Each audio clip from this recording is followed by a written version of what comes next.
adjust. Hello, welcome to my first ever knitting podcast. This is so exciting. My name is Alexa. This is my YouTube channel that has yet to be named at the filming of this video, and I am here today to do a knitting podcast in the traditional knitting podcast style. So I have recently finished objects, I have whips, and I have acquisitions and future plans to tell whoever is listening about all of these things. I started knitting about 2 years ago. It'll be 2 years in October, and I absolutely love it. My Nana knit and my cousins knit. It sort of skipped the generation of my mom and her sisters, but that's okay. You know, we all love it. So I've, been knitting for 2 years. I feel like last summer I was off my knitting game. I was like, I don't want to be knitting. It's just too hot to have a full-blown sweater in my lap while it's 90 degrees outside. And then this year I had the same thing happen, except recently I got my knitting mojo back because I learned how to crochet, and I was like, crochet is not it. I'm a knitter through and through. Not to say I won't be making more crochet projects. I just think for me it's not something I want to be doing all the time. I want to at least have knitting projects on my needles all the time.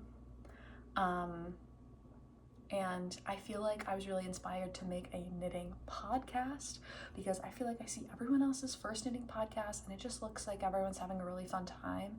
And although I have people in my life who do knit and who do crochet and are involved in fiber arts, I just feel like the internet has such a better community. So I wanted to be able to develop that. And also a little bit for me, I can kind of document this for myself, which is pretty cool. And I don't know, I just feel like it'd be a good way to do it. And it's totally chill if no one watches this, and it's just for me. Okay, let's see what else about me. I have my computer, every other knitting podcast. I have my computer off to the side to give myself notes. I have a lot of scrap yarn, which is crazy because I've only been knitting for 2 years. But I feel like I learned how to knit and I inherited yarn from other people, and I bought a bunch of yarn thinking I would use it all for a project, and then it's like I didn't need all that yarn. And then the opposite has happened to me where it's like, oh, I only need this much yarn, and then it's like, actually I need to go back to Micheals and Joann's 100 times to get a single skein because that's all I think I need. But most of that yarn, if not all of that yarn, is acrylic or acrylic blend yarns. So definitely more of a less expensive yarn, not natural fibers. Although I have used natural fibers before, and I've used wool blends or acrylic and wool blends, Lion brand Wool Ease. I love that yarn because it's affordable and it also gives you that wool feeling and less of that plasticky acrylic feeling. Although I will say, depending on the acrylic yarn, it's actually not as bad as everyone's making it seem. And you can have your own opinion. You can do whatever you want. I personally, when I started knitting, I was a broke college student, and now I'm a broke college graduate. So I need affordable yarns, and all of my projects right now have been scrap yarn or stash yarn projects. I have 0 projects on my needles, at least that are active whips or recently finished objects, that have been yarn that I buy for that project. So I'm a lot of what I'm going to talk about today is all and then I came up with this idea and it was fine. And then let's see, looking at my notes again.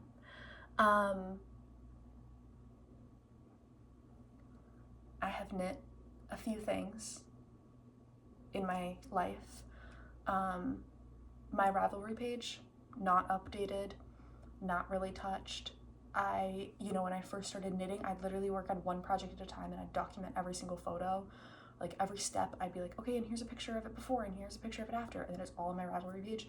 And that's maybe true for like 3 or 4 garments that I've made, but at this point I've made so many things and have not documented that process, or I'm just like, here's a picture of the finished object, like whatever, which is also why I feel like having a knitting podcast is cool, because then it's like I can just see where it is every 2 to 4 weeks without having to like document every single step if I don't want to.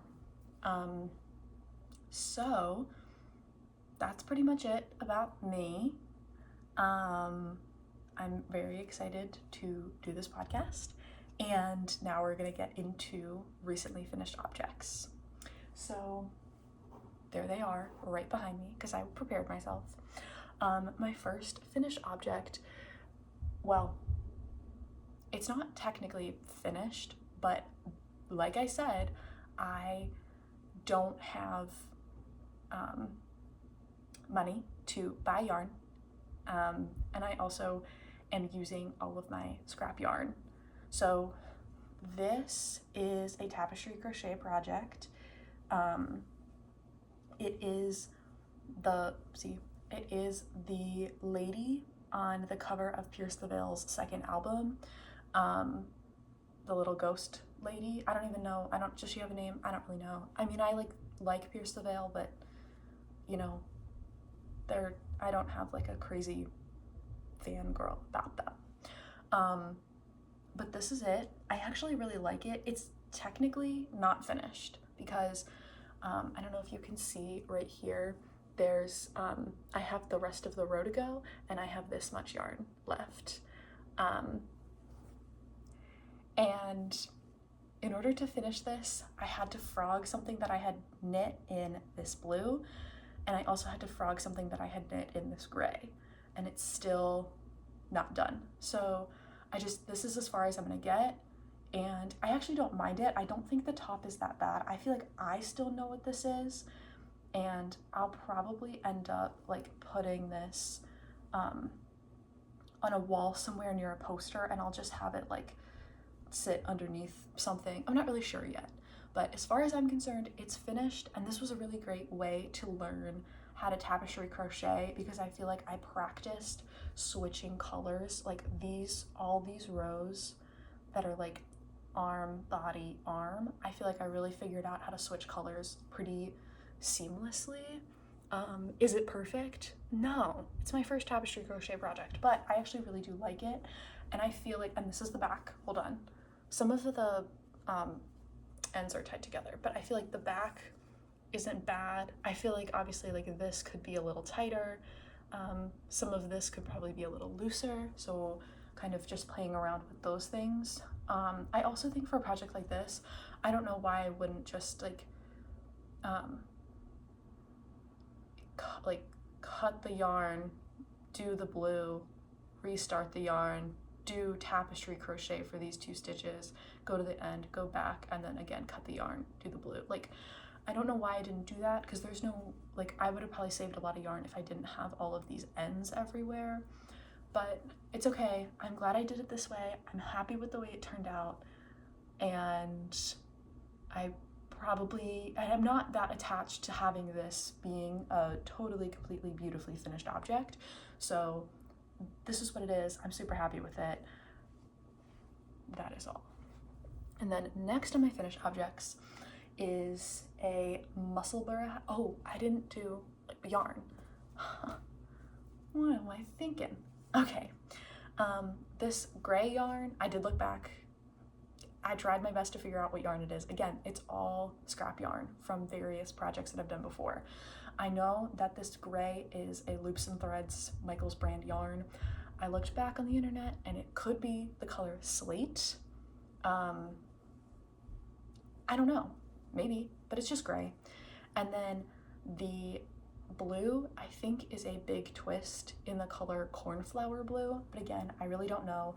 I bought the blue at Joann's specifically for a knit garment that I ended up knitting, and I hated it, and I was like, I'm never gonna wear this. And when I needed more of that blue for this project, I was like, perfect, I'm gonna rip it all out, I don't care.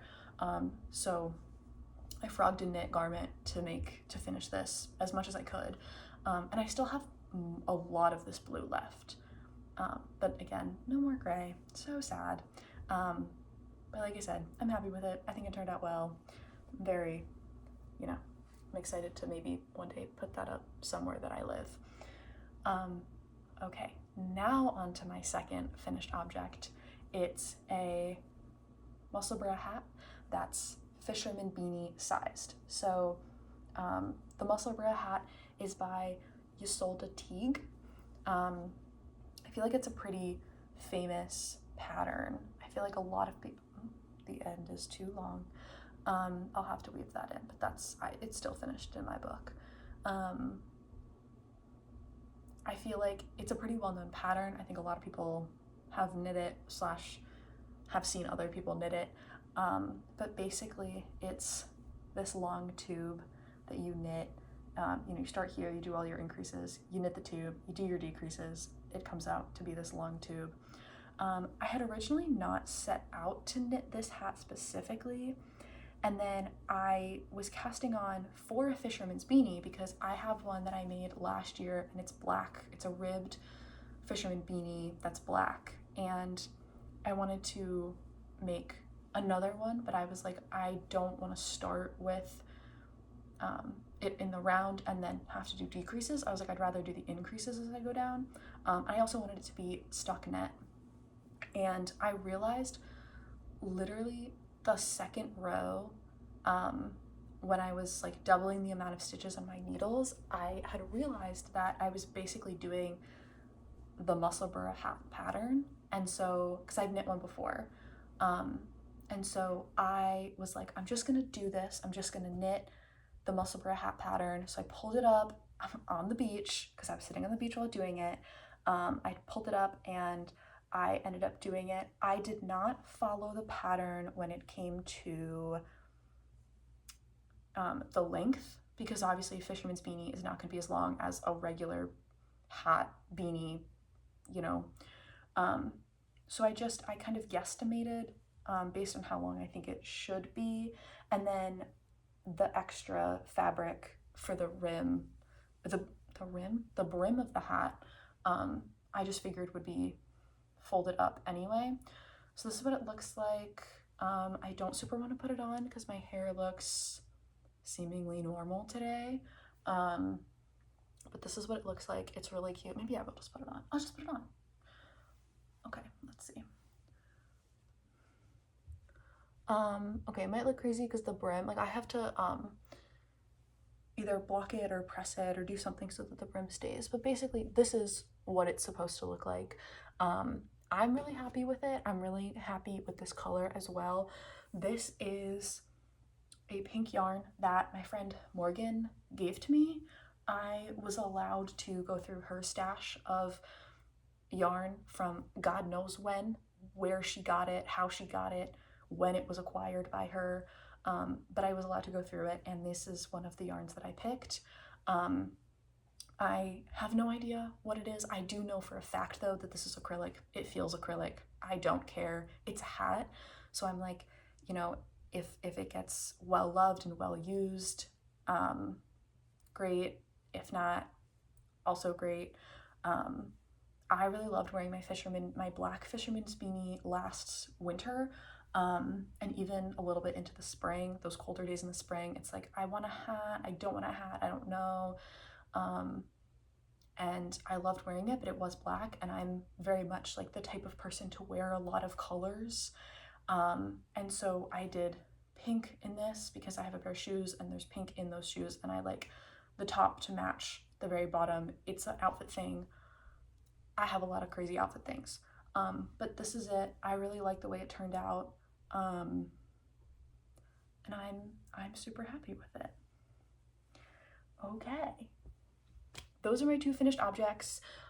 Like I said, I have a slew of knitted objects that I have completed in the past. Don't have them with me because they're sitting in a different house. But I might do an everything I've ever knit in my life video. Maybe it won't be every single thing I've ever knit, because there's some things that I'm like, I don't even remember knitting that, but I definitely have an affinity for knitted garments, accessories. Like, the only reason I knit this hat is because I didn't want a garment sitting in my lap while I was listening to a podcast at the beach. I wanted something small. So I think maybe that's how I kind of fix my knitting juice in the knitting juice. Okay, knitting juice. In the summer, when I kind of lose my knitting spark because it's warmer and I don't want to be having this huge sweater on my lap, is I have to start knitting smaller things, hats, gloves.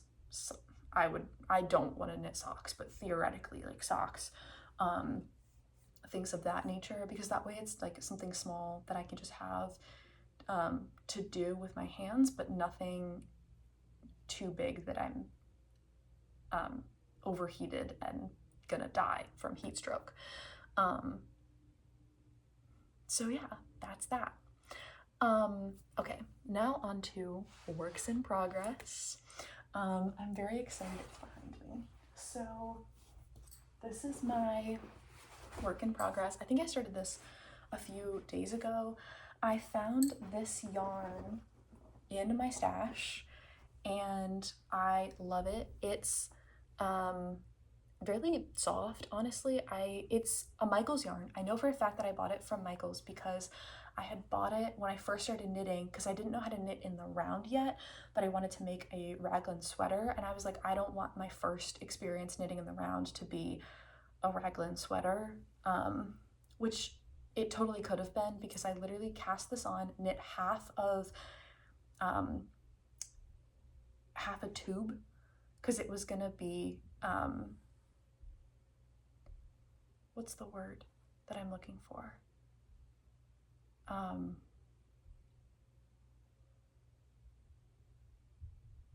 A leg warmer. Oh my god. It was gonna be a pair of leg warmers in this, right? Super soft yarn, white. It was gonna have all the ribbing. It was gonna be cute. Literally got halfway through and I was like, I'm done. I'm bored. I don't want to do this anymore. I'm never gonna wear them. Whatever. So I ended up frogging it and having this. I think it also then turned into a scarf a little bit later, and then I was like, I don't like that. Frogged that. So I had this in my stash, and I know it's from Micheals. I don't know what it is. It's probably Loops and Threads, but I have no idea. I got it 2 years ago. I don't know. And then the other one I saw in my stash was this yarn, and this is from my girlfriend Sylvia's stash. She probably left some in the apartment that we used to share, and I was like, it's mine now. And I asked her and she doesn't care. So there's this purple, and then this is what I'm making with it. It's, okay, you can like barely see. It's a self-drafted sweater vest. So I knit the back panel to what I'm pretty sure is my like shoulder length, and then I picked up the two front panels and knit a really quick increase on each side, and then added some stitches in the middle, connected the fronts, and then I'm just about to, I think I'm actually ready to connect the sides together. So it will be, I don't know how I can hold this. It'll be like this. And then my plan is to knit one last row of white to connect the whole round, and then immediately use this purple and start striping the body. I'm not really sure how that's gonna look, and I think if it does look weird, I might have to figure out something else. But I don't think I have enough, because this is all I have left, and it works up pretty quickly, but I'm also like, it uses up a lot of this pretty quickly too. So I'm hoping that it just kind of works out in my favor and that it looks really cute, and then I can just wear it when the seasons change. But I truly have no idea. But I really enjoy the process of self-drafting and learning how garments work, and making my own clothes for my own brain. And I mean, I've used patterns before that have done this exact thing, obviously with their dimensions and stitch counts and yada yada yada, but just being able to be like, okay, well, I have yarn and I don't need some pattern to tell me exactly what to do. Like, I'll be able to figure it out on my own. I don't know. I just think it's cool. I think it's a good skill to have. But I also love to follow a pattern. I don't want this to be confused. I like to self-draft. I also love to follow a pattern. So that's this. I'm very excited about it. My plan for the neckline and the underarm holes, they're just armholes, is to do an I-cord with the purple as well. So even if it's like less purple to white ratio, it'll still look cool because the purple will be incorporated in other places. I'm not sure how it's gonna look yet.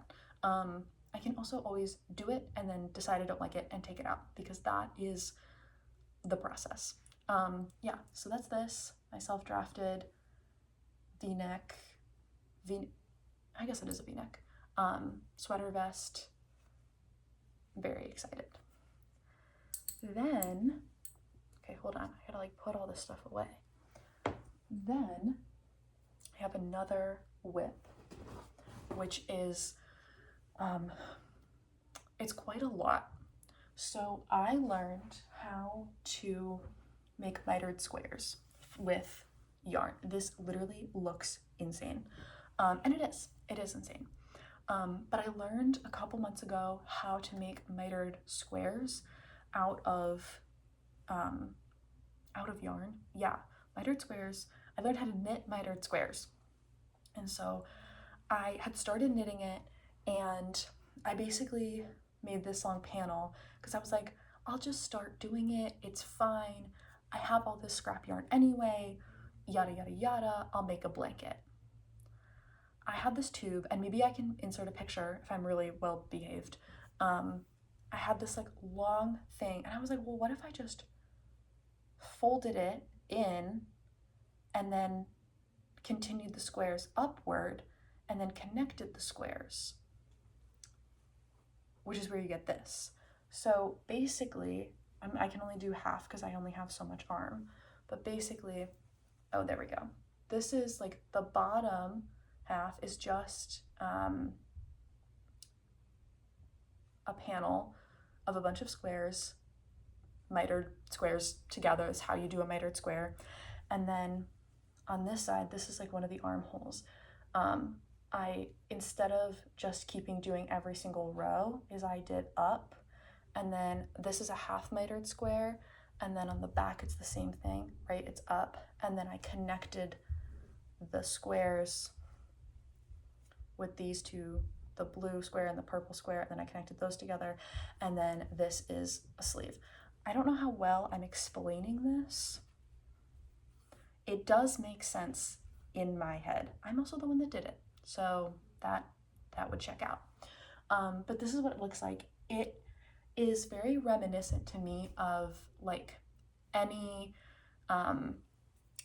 crochet square patterns, like any granny square pattern. You make one granny square and then attach it to another, and then another, and then you have a cardigan or a sweater or whatever it is. And that's kind of what my goal was for this project, but I didn't want to have to sew any of them together, which is why when I learned how to make a mitered square blanket and I learned how to attach the mitered squares to each other and knit them up like that, I was like, this is amazing. The issue is a lot of those granny square cardigans have the squares parallel with the ground, whereas this is like on a 45-degree angle with the ground. So you can see like these original squares are not, it's not flat. The garment doesn't, oh my god, okay, I can't even hold this thing. It's like a zigzag edge, which I actually really, really like that. I think on, like when I have the cardigan on, it looks very, very cool. And I'm very, very excited to finish it up. I feel like maybe there needs to be more explaining. I decided to add an I-cord edge to kind of honestly add more structure to this, because this yarn, I mean, there's so many different types of yarn. They're all acrylic, or like acrylic wool blend. I think they're mostly acrylic though. This is from my stash, this is from my stash, this is from Morgan's stash, this is from Morgan's stash, the green is from Morgan's stash. I think that's it. I think that's all the colors. But they're from someone's stash, and I think the colors look really good together, I think, and I'm very excited to wear it. This is the back. If you want to see the back, this is what it, oh, why is that being weird? It's because I'm not holding in the right place. There we go. This is the back. I think it looks really, really cool. I did make these armholes. And what I'm doing now is this one's done. This armhole's done. So I had all of these finished, and then I did here, like these two, but I needed to connect them. But I decided that as this was gonna grow down the arm, it was gonna end up being the same width all the way around, which I don't really want that. And I wasn't really sure how to do like sleeve decreases with the mitered square. Like, it was gonna get crazy and it was gonna end up being like sewing stuff together. So what I decided to do is at each armhole, I added half mitered squares to all of these. So there's a half mitered square like underneath the arm here, and then there's one here and here. And then I'm going to pick up all of the stitches in the armhole, just like you would do for any other sweater where you're picking up those stitches. I'm going to pick up the stitches, I'm going to knit all the way down and do regular armhole decreases. I'll figure out the math behind those, or I won't figure out the math behind them and I'll just do them randomly and then just do it the same way on the other arm. But I'm very excited because I have been working on this for a really long time, not consistently, but I think that every time I pick it up, I'm like, oh my God, I love this so much. I can't wait to wear it. And you know, winter's coming up. It's mostly acrylic yarn. This yarn, the white and the pink, are like fuzzy yarns. So it's gonna be really, really good and warm in the winter. And because it's acrylic, it's one of those like sweaters that I can probably wear nothing over it and still be warm enough, you know, on a 50-degree day, or when it's like, you know, pretty chilly, which is exciting to me because it's really like, I feel like it's gonna be as warm as a jacket, but obviously this is quite the jacket. Yeah, so before, when I was like, oh yeah, I like my clothes to be colorful. I like my clothes to be colorful. And I mean, nothing is as colorful as this, you know, cardigan. I feel like there are some issues, obviously. So like, this is where this is a half mitered square, this is a half mitered square, and these are two full mitered squares, and then this is the I-cord edge. Obviously there's a gaping hole in the middle. I think I'm just gonna, and they're all over the project because the four corners of mitered squares, there's supposed to be four. There's a lot of places where there's like 5 or 6 square edges all together, which makes sense and also doesn't make sense mathematically, but it results in holes everywhere. So what I'm gonna do is probably just sew the holes down and just tie it really tight and like try to stretch, you know, stretch the blue and the purple up to it and tie it. You can't even see. Like stretch these two in there and like tie it to the I-cord. I don't know. I'll figure it out. I love I-cord also, just a note. I love doing it. I love the way it looks on garments. I just think everything looks so polished when there's an I-cord. So yeah, this is that. I feel like I should have like a schematic on paper of what I'm talking about, so I don't have to be like, and here it is, like, oh, because it is hard to see. And there's also all of these ends on the inside that I will not be weaving in. I will tie them together, and if you can see them from the outside, like when I have it on, if you can see the ends, I will weave those ones in. But other than that, I'm not weaving in every single end that's in here. To me, it's not worth it. If I was gonna gift this, for sure I'd weave in the ends, but yeah, I don't want to do it. So all I have left is doing a half mitered square to connect these two at the sleeve, and then knitting the stockinette sleeves all the way down. Which I might also knit them garter, because obviously these are garter mitered squares. You can do them in stockinette, but I didn't want to. Yeah, so that's this. My self-drafted mitered square cardigan scrap yarn extravaganza. And that's it for my whips. Very sparse on the whips. I feel like the most whips I've ever had at a given time has been 4. And I think at that time it was a hat, it was a sweater, it was this cardigan, and I don't know, maybe another hat, or maybe like a smaller project. Oh, gloves. It was gloves. It was a pair of mittens. And yeah, I feel like that's plenty for me. I feel like I don't need 100 projects on my needles. I think 3 is a really good amount, and you know, I can work on them consistently but not constantly, and it's fine, and they'll still get done, I think, in like a reasonable amount of time. And reasonable is like subjective, because it's like, who's gonna tell me what's reasonable and what's not? Okay, yay. Okay, last section to this first knitting podcast of mine is acquisitions and knitting plans for the future. So as I was knitting my self-drafted sweater, my mom comes into the room and she's like, "Are you knitting that for me?"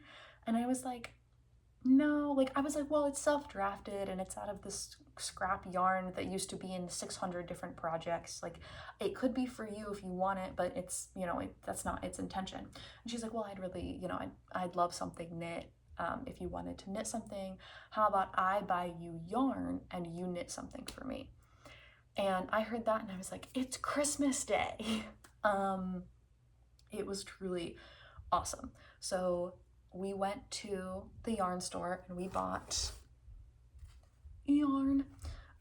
This is Barocco Vintage.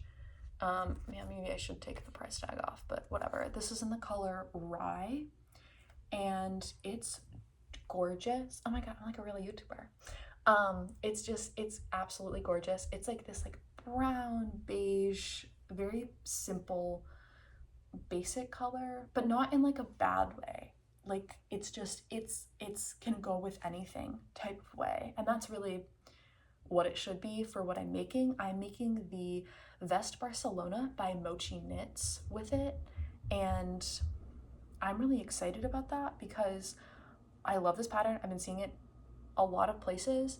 It has this really deep V-neck, which I really love. I think it's so, like, it takes something so classic and beautiful and accentuates it without like making it too overstated. Yeah, it accentuates it without making it too overstated. And I think this color is perfect for that because it really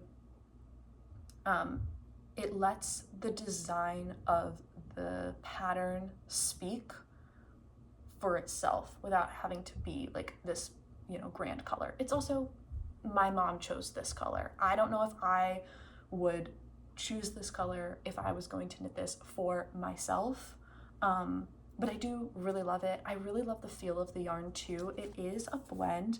It's 52% acrylic, 40% wool, and 8% nylon. But I love it, and it's machine washable, which was really big deal for my mom, who this is being knit for. So she picked the yarn, she picked the pattern, although I did suggest the pattern and she also really liked it. So that's kind of like, I want to knit this pattern, but she ultimately is the one who was like, yes, this is a good pattern. You should knit that.